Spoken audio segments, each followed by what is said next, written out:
One of the most important questions of our lives, of our history of human creativity, of philosophy, is how we can find ourselves, how we define our values, and how ultimately we can find meaning in our lives. In order to answer such questions, we dive deep into the philosophy of Friedrich Nietzsche, who is considered one of the greatest thinkers of all time and a precursor of existentialism.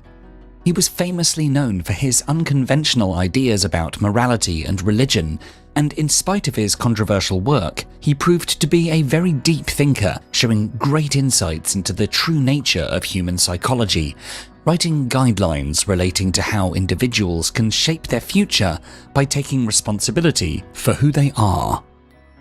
Nietzsche wrote several books, and his teachings have shaped the lives of many people, from psychologists to poets, dancers to social revolutionaries.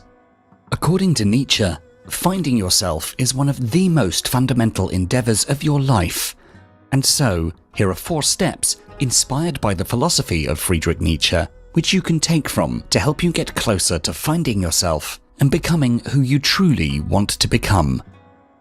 Number 1. Don't follow the herd mentality. Nietzsche says, "What we've called universal values, what we've called truth, has always only ever been the personal expressions of those who promoted them." Nietzsche believed a rigid societal code creates what he called the herd mentality. Like a herd of animals, a herd mentality aims towards sameness, comfort, and the preservation of its population.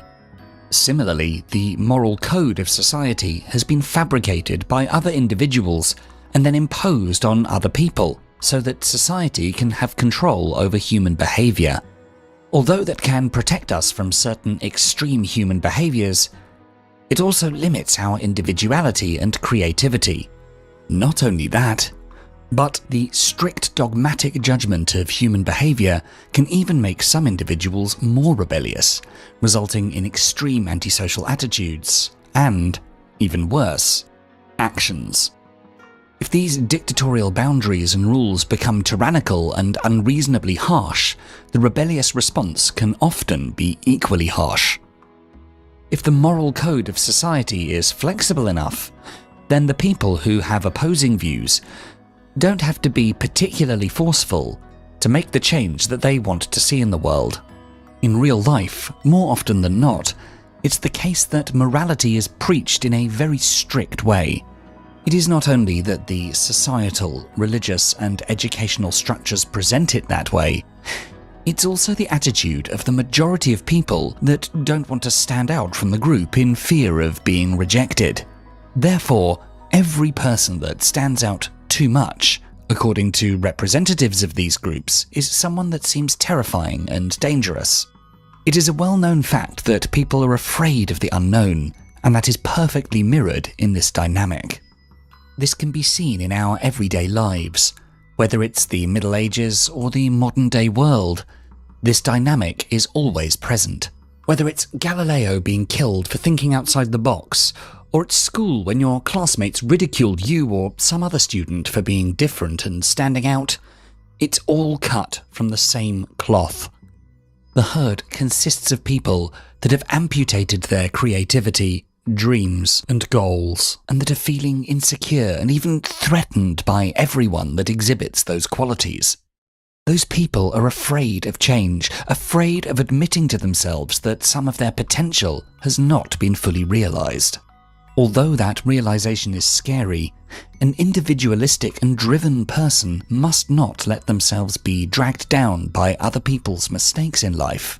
Instead, you need to go your own way, leave the herd behind, and then shine a light so bright that it can't be ignored. You can start by questioning and silencing those negative voices that you internalized when you were young. Whether it's a parent, a harsh teacher, a narcissistic partner, it doesn't matter.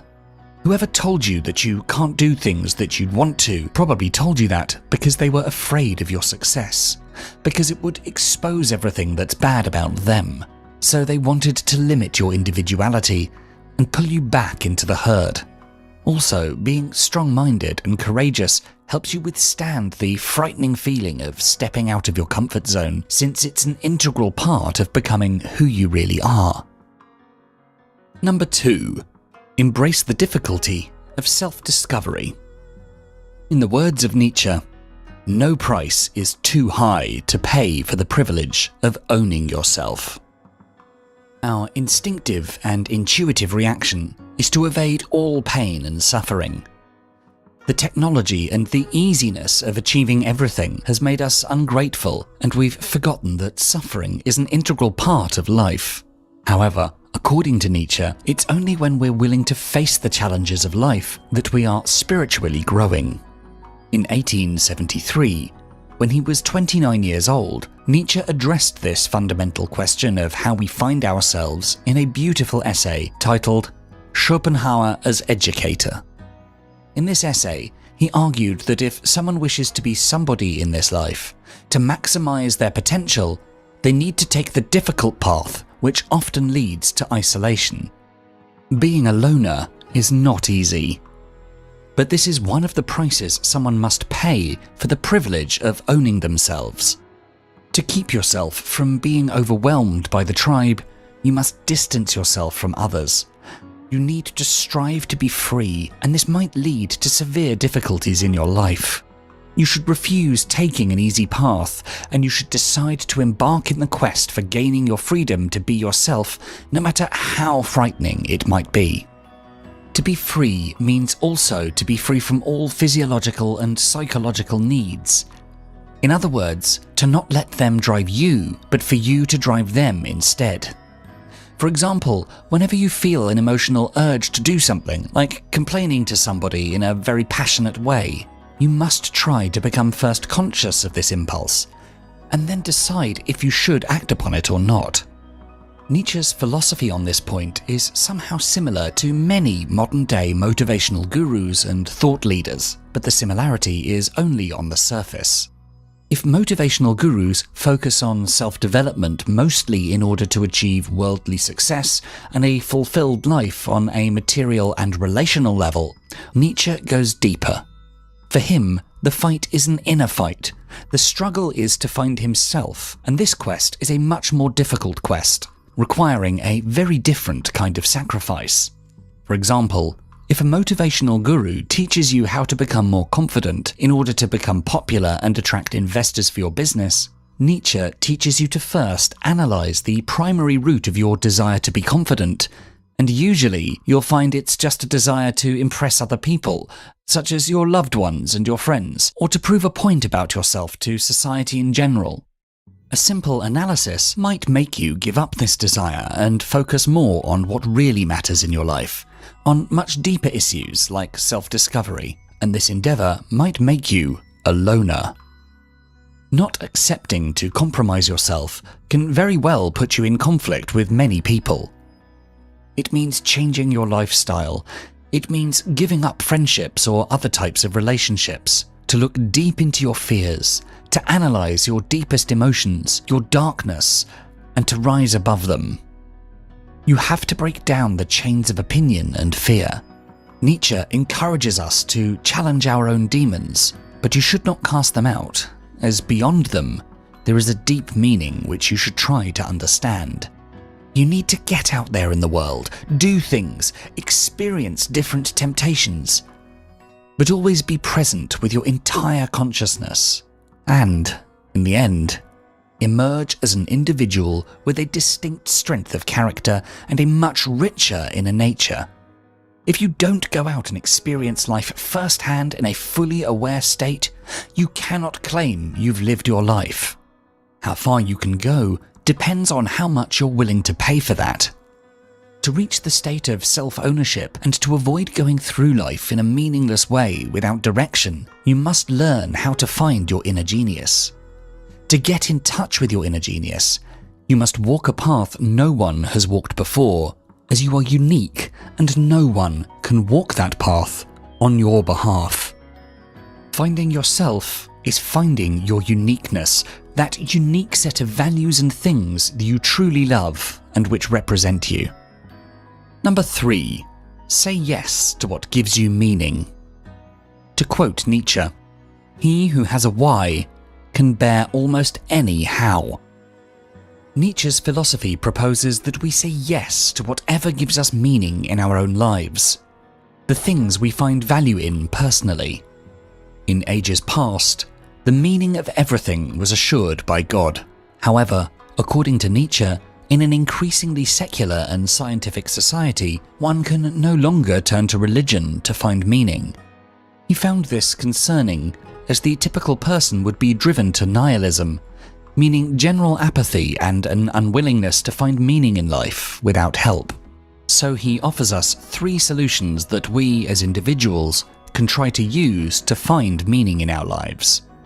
His first suggestion was to replace religion with philosophy, art, music, literature, theatre, and other parts of the humanities to provide similar benefits.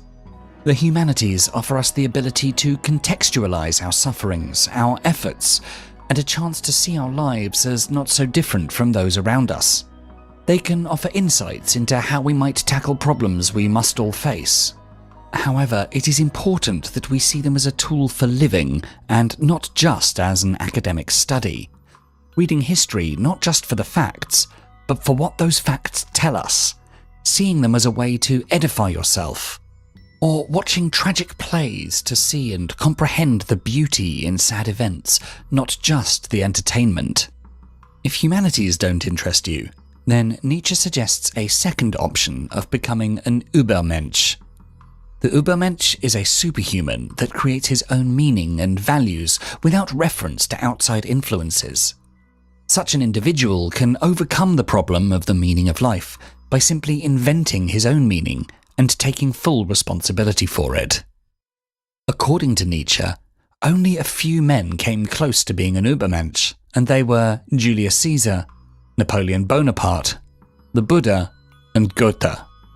For us humans, we can hope to find some meaning in looking inward and evaluating what things we really value and what things we only say we like because society tells us so. Nietzsche sees the psychological evolution of humanity as an ever-advancing story, and one which we should take part in. If becoming a superhuman isn't something you value, then Nietzsche suggests another method to find meaning, which is loving your life, no matter what it has in it.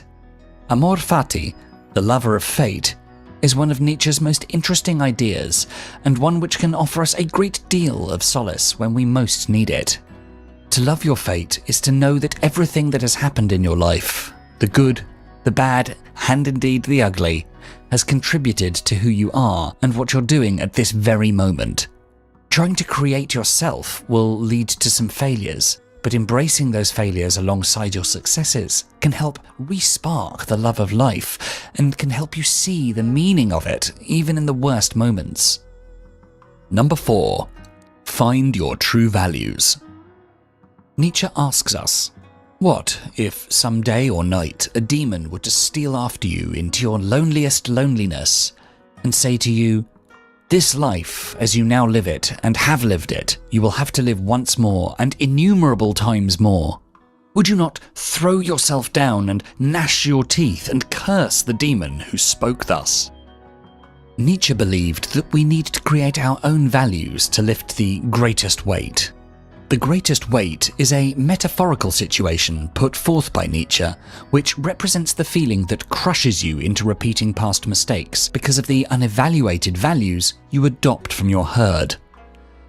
The goal of this concept is to make you ask yourself, is what you're doing truly meaningful, or are you just acting out of what your herd thinks is right?